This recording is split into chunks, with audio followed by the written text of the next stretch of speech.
여러분들은 평소에 죽음에 대해서 어떻게 생각을 하고 계십니까?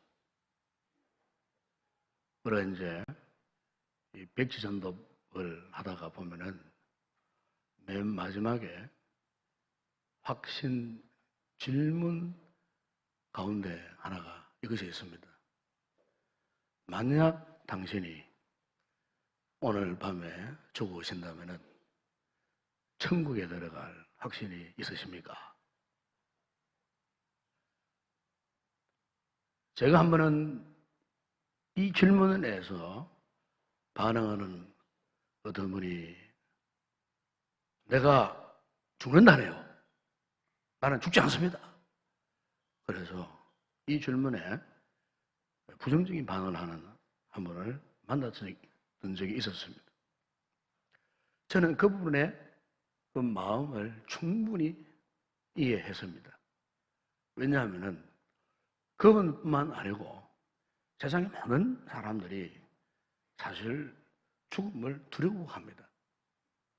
그래서 갑자기 죽음 이야기를 하게 되면 기분 좋을 사람 아무도 없습니다.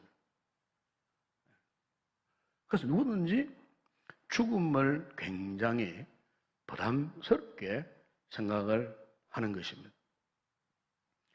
그런데 일본의 유명한 기독교 작가이자 기독교 지성인이었던 미우라 아야코라는 분이 있습니다.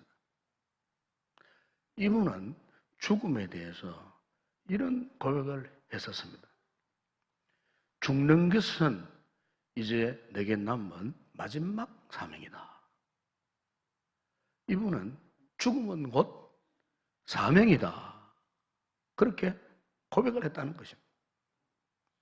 그러니까 죽음은 마지못해 어쩔 수 없는 그런 고통의 잔이 아니라 하나님께 드릴 수 있는 마지막 헌신의 기회다. 그렇게 믿었다는 것입니다. 그래서 그는 죽음을 마지막 사명이다. 우리 기독교 역사를 보게 되면 수많은 분들이 순교를 했습니다. 그들이 왜 이렇게 순교했을까요? 바로 그 순교의 그 원리 바탕은 곧 미우라 아야코가 고백했는 것처럼 사명이기 때문에 그 사람의 죽음은 사실은 사명의 마지막 순간이라 그 말이죠. 예수 복음을 전하다가 순교를 당하잖아요. 그러면은 우리는 마땅히 죽는 것을 알아야 돼요. 사명자는 그렇습니다. 사명자는 순교까지도 죽음까지도 각오한다는 거예요. 미우라 아야코가 던진 이 메시지는 바로 오늘 우리에게 죽음에 대한 사명을 불타오르게 하는 고백이 아닌가 저는 그렇게 생각합니다. 한마디로 말하면 미우라 아야코는 예수를 믿고 하나님을 믿고 그가 참 수많은 영혼들을 구원을 했어요. 병상에서 불치의 병을 앓고 엄청난 힘든 어려움 등을 당하였지만 그러나 그가 그렇게 뜨거운 고백을 할 수 있었던 그 근거가 무엇이겠습니까? 그것은 바로 하나님을 향한 적극적인 영성이 그의 가슴 속에 불타올랐기 때문에 이런 고백이 나올 수밖에 없다는 거죠. 우리가 성경을 보게 되면 성경에도 미우라 아야코 같은 이와 같은 적극적인 영성으로 불타오르는 위대한 인물들이 많이 나옵니다. 그 많은 사람들 가운데에 오늘 대표적으로 오늘 본문의 이 주인공으로 등장하고 있는 우리는 이 다윗의 모습을 다시 한번 생각하지 않을 수가 없습니다. 왜냐하면 다윗은 진정으로 하나님을 사랑했던 사람이에요. 우리가 사무엘서를 읽어보다 보게 되면 다윗 그러면은요 다윗과 함께 떠오르는 사람이 한 사람 있죠. 그가 누굽니까? 사울 왕입니다. 사울 왕.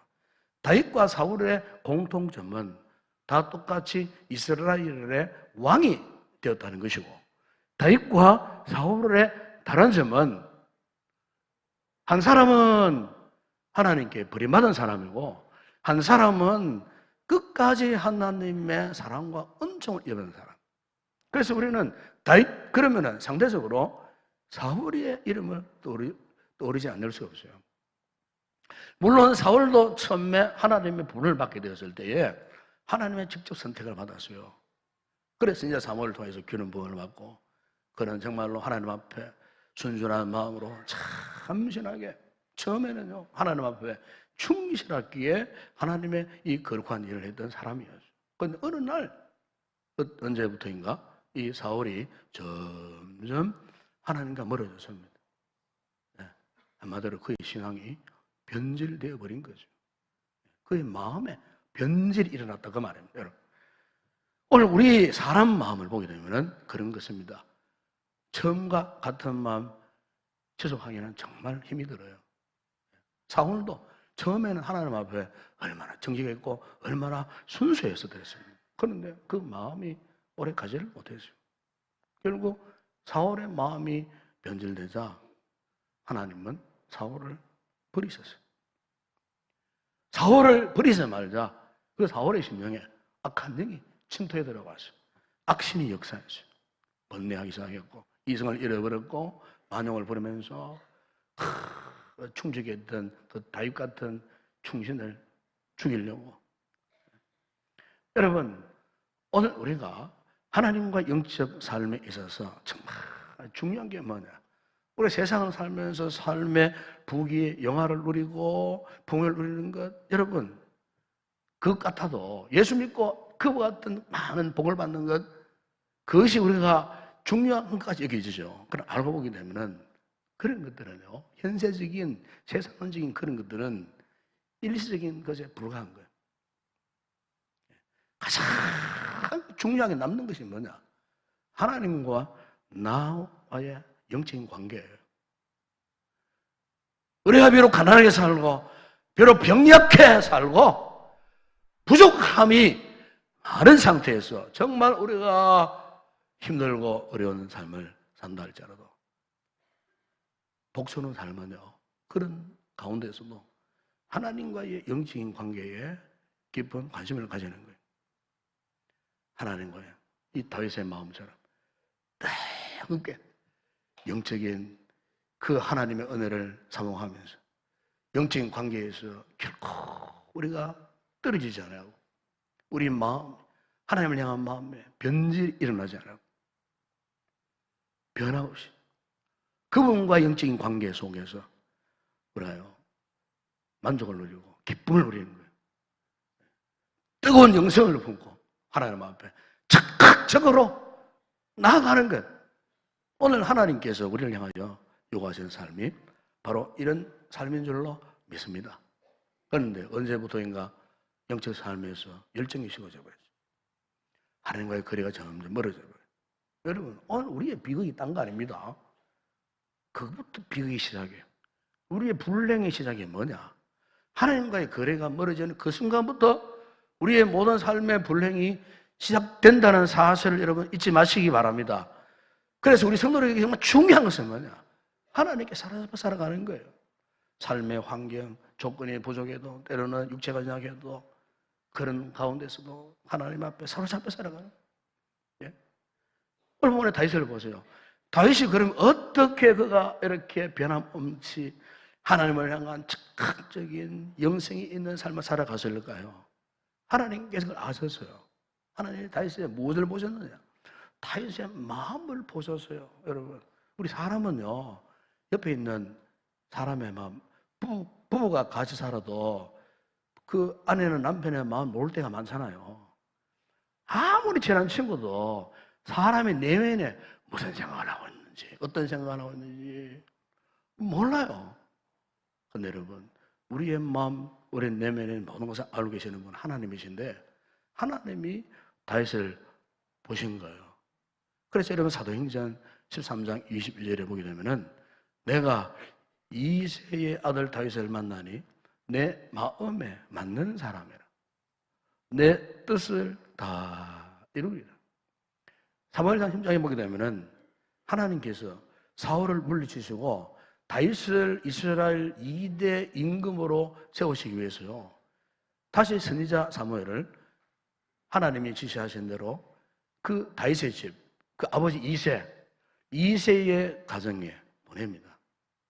당시 이세의 세라에는 8명의 아들들이 있었어요.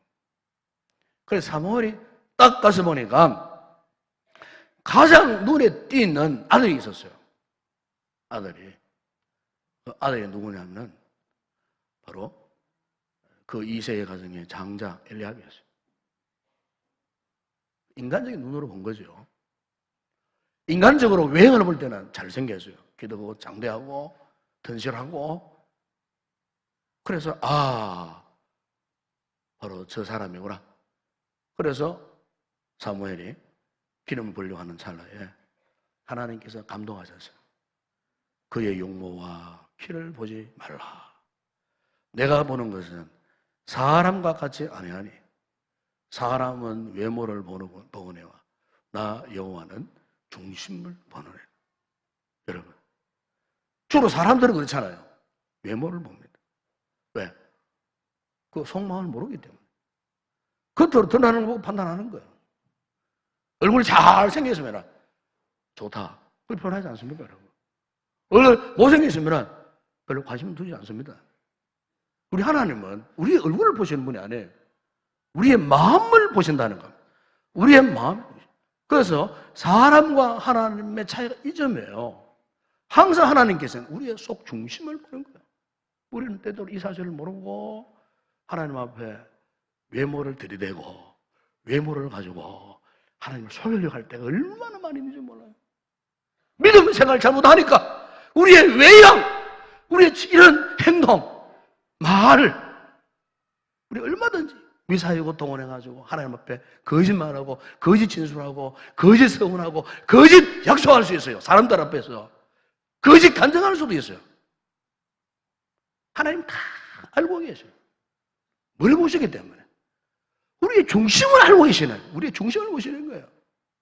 우리는 얼마든지 우리의 외형을 동원해가지고 하나님을 속일 수 있어요. 가식으로 예수 믿을 수 있어요. 그럼 하나님 앞에서는 우리의 가식이 안 통하는 거예요. 우리의 속 중심. 항상 주님은 우리의 속 중심을 보는 거예요. 바로 다윗이 그 중심이 하나님의 마음에 합했다. 다윗 같으면 내 뜻을 충분히 이룰 것이다.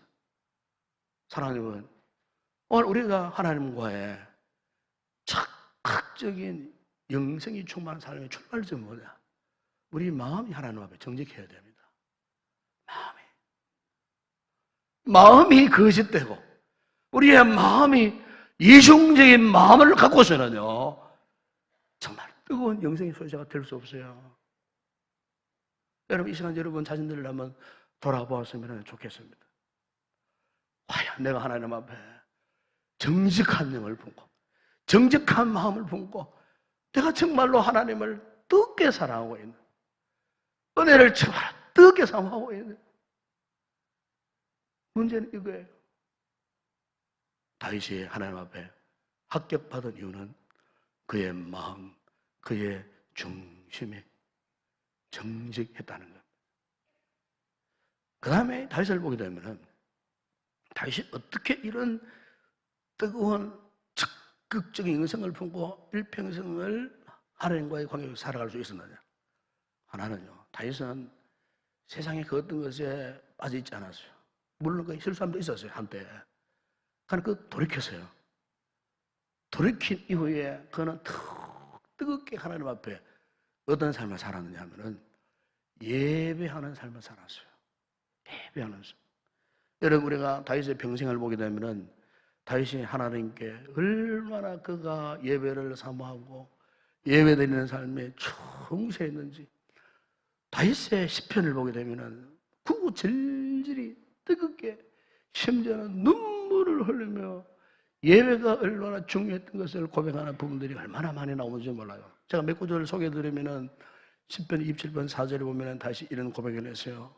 내가 여호와께 바라는 한 가지 일, 그것을 구하리니 그 한 가지 일이 뭐냐? 뒤에 나와요.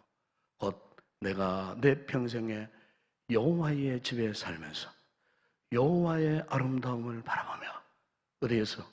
그의 성전에서 사모하는 것이죠. 그의 성전에서 내가 예배 드리는 걸 사모한다.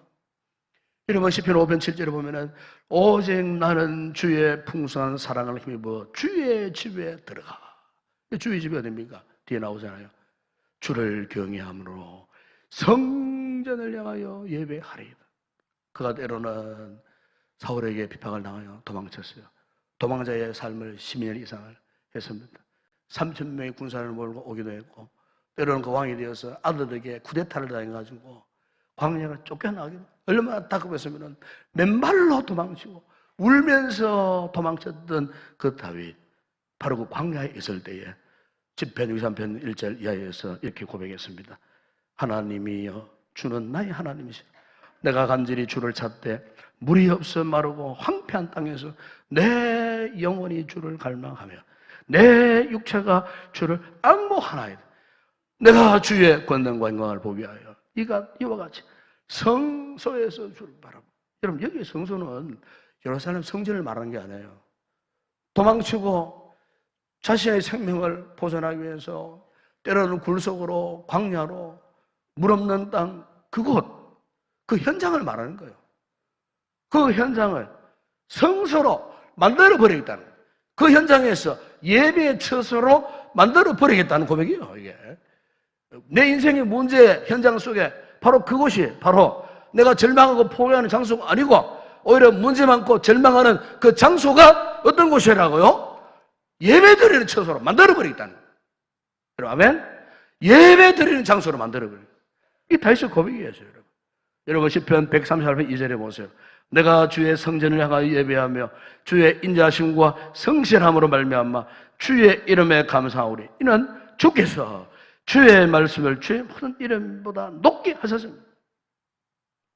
주의 성전에서 하나님 앞에 평생을 예배하는 그와 같은 삶을 살았을 때 여러분 그 마음이 어찌 뜨겁지 아니할 수 있겠습니까, 여러분? 여러분 오늘 우리 신앙생활에서 왜 영적으로 나태하고 영적인 열기가 식어져 버리고 침체된 줄 아십니까? 하나님과 예배 자리가 멀어지는 것이고 기도의 자리에서 멀어지는 거예요.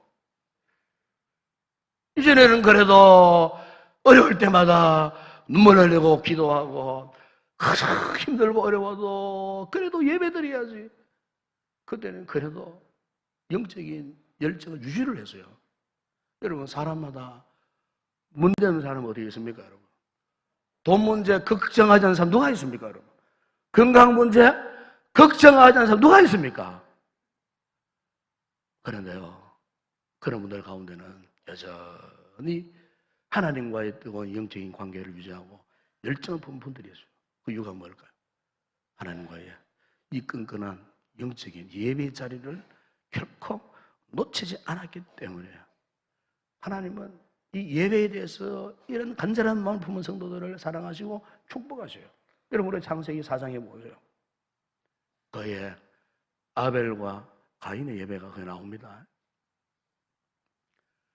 그들이 같은 장소에서 예배를 드렸어요. 그런데 가인이 가만히 보니까 동생 아벨의 예배는 받으시고 자기 예배는 안 받으시는 거예요. 하나님께 보실 때 예배의 시간에 문제가 있는 것도 아니고 예배 장소가 문제 있는 것도 아니고 저들이 찬 환경에 어떤 문제가 있는 것도 아니고 그들에게 제대로 오래전 재물에도 문제가 있는 것 절대 아니에요. 하나님은 두 사람의 예배 사이에 그 중심을 보신 거예요. 그러니까 가인은 예배를 드려도 믿음이 없는 예배를 드린 거예요. 믿음이 없었어요. 그러나 아벨은 무엇입니까? 진정한 믿음을 가지고 믿음으로 하나님 앞에 예배를 드린 거예요. 여러분 오늘 우리 예배를 방해하는 것 가운데 가장 무서운 게 있어요. 그게 뭐냐면은 하나님을 예배를 드리면서도 하나님께 관심이 없어요. 예배를 드리면서도 하나님을 무시해요.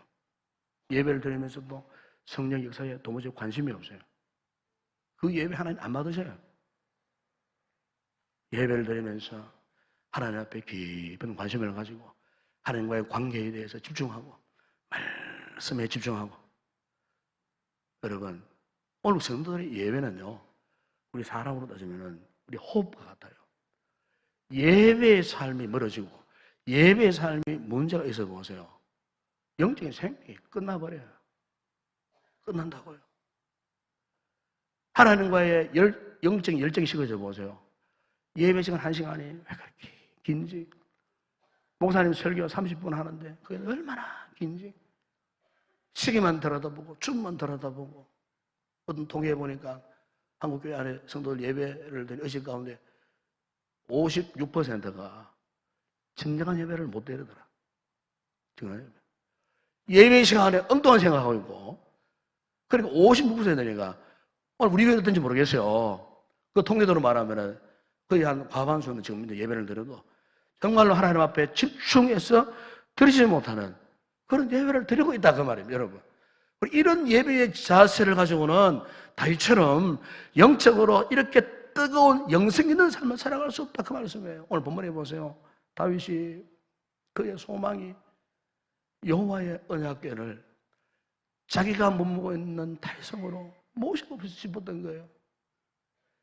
엘리 제사장 시대 그 하나님이 궤가요 이방 블레셋에게 뺏겨가지고 블레셋 5대 도시 지역을 돌아다니면서 전쟁하다가 오벳 에돔의 집에 이제 도착해서 거기에서도 또 수십 년 머물렀어요. 그래서 이 다윗은요 자기가 왕이 되어가지고 참 그가 사모하는 게 뭐였냐면 여러분 역대상 17장 1절에 보면 그 다윗의 고백을 거기서 알 수 있어요. 다윗이 그의 궁전에 거주할 때에 다윗이 선지자 나단에게 이르되 나는 백향목궁에 거주하거늘 여호와의 언약궤는 휘장 아래에 있도다. 휘장 아래에 있다. 이 다윗의 그 중심을 알 수 있지 않습니까, 여러분? 바로 오늘 본문으로 돌아오면은 하나님의 언약궤가 이방 나라, 이방 세계에 전전할 때에 어떻게 하면은 내가 저 언약궤를 모실고? 여러분, 이 언약궤는 하나님의 현존을 상징하거든요. 하나님의 인재 자체를 상징해요. 이 언약궤 안에 뭐가 있습니까? 하나님의 이 십계명의 돌배가 있어요. 그리고 이 언약궤 안에 아론의 상난 지팡이, 하나님이 12지파, 이스라엘 장차에서 12지파, 이스라엘 백성들을 내가 축복하고 함께 하실 것이 상징적인 그 언약의 지팡이, 아론의 상난 지팡이. 그리고 그들이 40년간 먹었던 만나를 담은 항아리. 이것은 뭐냐? 하나님이 이스라엘 백성들을 어떻게 사랑하는지, 앞으로 이스라엘 백성들을 어떻게 저들을 인도하며 이끌어갈 것인지 하나님의 의지를 보여주는 게 하나님의 언약궤예요. 그 하나님 언약궤는 결국 하나님의 임재를 상징하는 거예요. 다윗이 그걸 알았어요. 네? 하나님은 눈으로 볼 수 없어요. 보이지 않아요. 그러나 하나님께서 가시적으로 내가 너희와 함께 하고 있다는 사실을 무엇을 통해서 보여주시냐면은 바로 이 하나님의 언약궤를 통해서 하나님이 보여주신 거예요. 약속하신 거예요. 다윗은 그걸 알았어요. 그렇기 때문에 그의 삶에 있어서 가장 중요한 게 뭐냐? 하나님의 언약궤를 내가 모셔야 되겠다는 거예요. 다시 말하면 그것은 예배를 통해서 하나님의 임재를 내가 경험해야 되겠다는 겁니다. 하나님을 만나지 않고서는 내가 바로 살 수 없다는 사실을 이 다윗은 알았다는 거예요. 그래서 드디어 그 결단을 하는 겁니다. 결단을 해가지고 하나님의 언약궤를 자기가 살고 있는 궁궐로 모시는데 아마 다윗이 궁궐 성곽 위에서 봤겠죠. 보니까 저 멀리서 이 제사장의 언약궤를 메고 오는 거예요. 보니까 그곳에 가서 반가이 맞이하면서 오늘 본문에 보면 다윗이 춤을 췄어요. 언약궤가 입성해 오는 모습을 보고 다윗이 왕의 옷을 벗어버렸어요. 그러니까 여러분 왕이 이 옷을 벗어버린다는 말은 왕권을 포기한다는 표시입니다. 옛날에는 그랬어요. 왕복을 벗어버렸어요. 그리고 대신 에봇을 입었어요. 에봇은 제사장이 입는 예복이에요. 그러니까 하나님 앞에 왕적 권위를 포기해버렸어요. 하나님 앞에 나가는 중보자로서 에봇을 입었다 그 말이에요. 여러분 이게 진정한 예배자의 모습이에요. 다시 얼마나 겸손했겠습니까? 그래서 너무너무 좋아요. 기뻐 들고 가지고 그 신하들이 보는 앞에서 아랫도리가 보일 정도로 막 등질등질 춤을 췄는데 그 성곽은 누가 계셨어? 누굴 보고 있었냐면은 사울의 딸 미갈이 그걸 보고 있었어요. 왕의 채통이 말이 아니다. 왕이 어떻게 저렇게 신하들 앞에서 채통도 지키지 못하고 어떻게 저렇게 속을 다 내려다보면서 춤을 출 수 있어요? 막 비었나였어요. 비웃었어요. 하나님 앞에 그 언약궤에 돌아 모습을 보고 다시 춤을 추는 그 모습을 비난했던 미갈을 하나님 저주하셨는데 그 평생 자식을 낳지 못하는 저주를 받게 되었어요.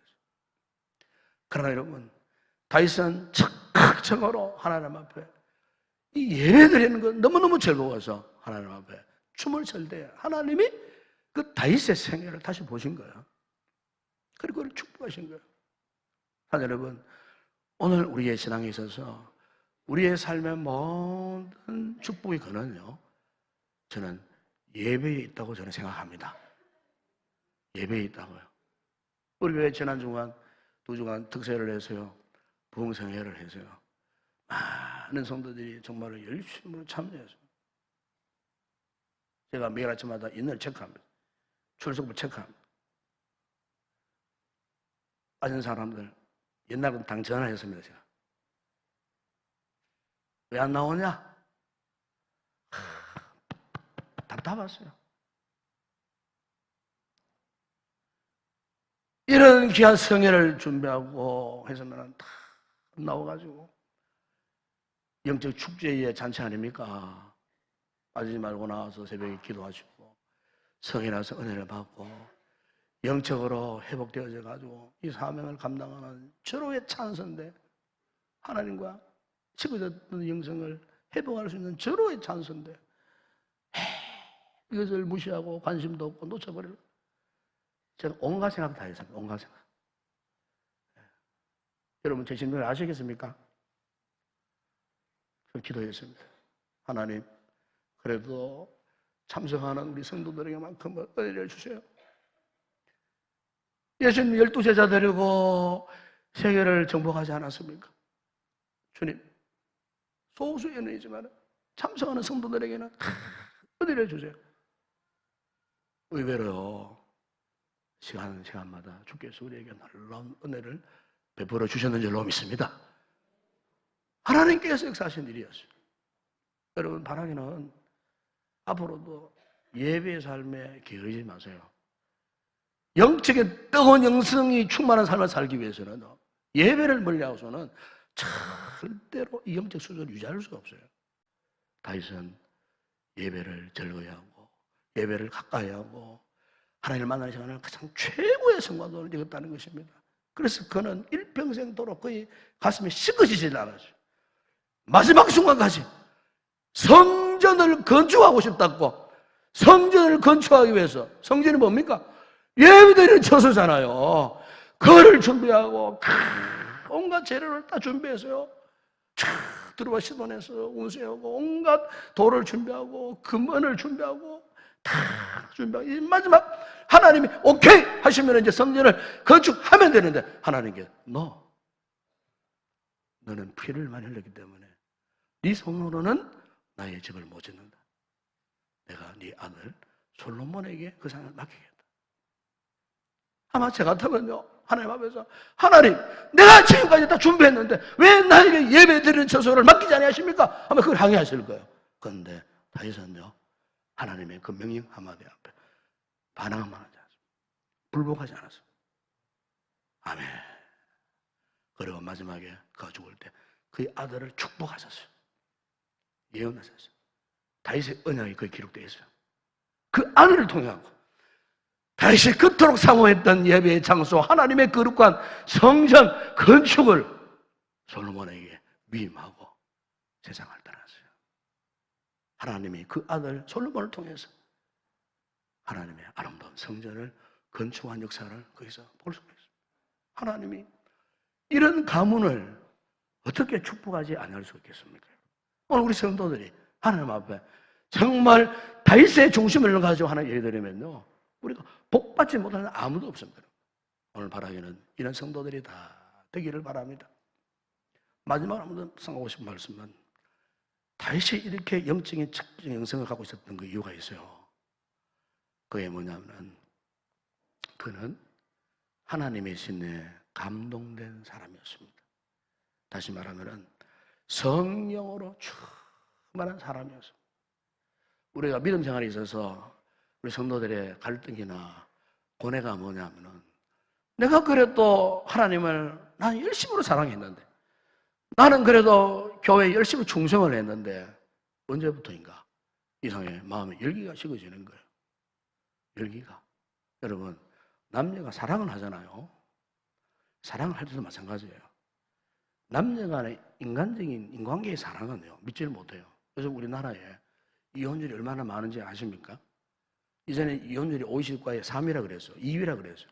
이제 1위로 올라갔어요. 하루에 10명 결혼하잖아요. 6명이 이혼한답니다. 어느 곳에서는. 어느 곳에서 10명이 결혼하잖아. 6명이 어느 곳에서 이혼을 한대요. 세계 유일하게 이혼율 제일 높은 나라가 우리나라라는 겁니다. 여러분, 인간적인 사랑이 그렇다고 말입니다. 여러분, 우리 하나님을 사랑할 때도 인간적으로 아무리 뭔가를 사랑하고 인간적으로 아무리 충성하는 것 같아도 믿지를 못해요. 그런 사랑은 반드시 정체가 드러나요. 때가 되면은. 왜 그럴까요? 그 이유가 있어요. 자기 힘으로, 자기 노력으로, 자기 열심으로 했기 때문에 그래요. 그 안에 하나님의 영이 있어서 성령의 감동을 받고 영성이 충만한 상태에서 성령님의 인도를 받고 이끌려서 교회를 섬기고 사랑하고 전도하고 봉사하고 해야 되는데 순수해. 자기 생각, 자기 감정, 자기 열심으로 한 거예요. 그때 정체가 드러나니까 영적인 침체에 빠져버리는 거예요. 여러분 사무엘상 16장 13절에 보면은 사무엘이 다윗 집에 와서 그의 머리에 기름을 부었을 때 이런 말씀이 있어요. 사무엘이 기름 뿔병을 가져다가 그의 형제 중에서 그에게 부었더니 이날 이후로 다윗이 여호와의 영에게 크게 감동되니라. 아멘. 왕으로 기름을 부었는 그때부터 다윗은요 평생 여호와의 영에 크게 감동을 받았어요. 한순간 바세바 사건으로 큰 죄를 지었을 때도 어땠습니까? 나단 선지자의 말씀 앞에 즉시 회개했어요. 여러분 성령의 감동을 받지 않고서는 즉시 회개가 여기서 절대 일어나지 않습니다. 여러분 우리 어떻습니까? 우리 이 말씀을 듣고 즉시 회개가 일어나면 그분은 성령의 감동을 받은 사람이에요. 그러나 회개할 줄 몰라요. 돌이키지를 않아요. 문제가 있는 거예요. 다윗은 하나님의 영의 감동을 받았기 때문에 그가 즉시 회개했고 하나님이여 내 속에 주의 성신을 떠나가지 말게 해달라고 성신을 거두지 마시라고 우슬처럼 나의 더러운 심령을 씻어달라고 성령으로 충만한 삶을 살게 해달라고 그 회개하면서 다른 기도 안 했어요. 성신이 내게서 성령이 내게서 떠나가지 않도록 해달라고. 왜요? 다윗은 하나님의 성령에 감동된 삶이 무엇임을 알았기 때문에 체험했기 때문에 하나님의 영이 자신의 삶을 어떻게 다스려 갔는지를 그가 뼈저리게 체험했기 때문에 하나님의 영이 떠나버리면 나는 빈 깡통과 다름없다는 사실을 그 알았기 때문에 그래서 그가 하나님 앞에 하나님이여 내 속에서 성신을 거두어가시지 말아달라고 하나님 앞에 눈물 흘리고 침상에 젖도록 하나님 앞에 기도했다 그 말이에요. 자 여러분 오늘 저와 여러분에게 이 같은 은혜가 임하기를 바랍니다. 주의 영이 우리 가운데 임하실 때 우리는요 내 힘으로 교회를 사랑하고 내 힘으로 충성하는 것이 아니에요. 성령의 능력으로 권능으로 감동으로 하는 이 사람이 일평생 예수를 믿어도 적극적인 영성으로 하나님을 위해서 헌신하고 사랑하는 그래서 야곱처럼 내 죽음은 사명이다. 순교자의 각오로 하나님 앞에 우리 남은 생을 드리고 진정으로 헌신하고 충성하는 그런 복된 성도들이 될 수 있기를 바랍니다. 기도하겠습니다. 아버지 하나님 참으로 감사합니다. 아버지 우리의 삶의 약한 부족함을 아십니다. 치료하시고 회복시켜 주시는 것은 우리의 인간적인 열심이 아니고 성령의 은혜인 줄로 믿습니다.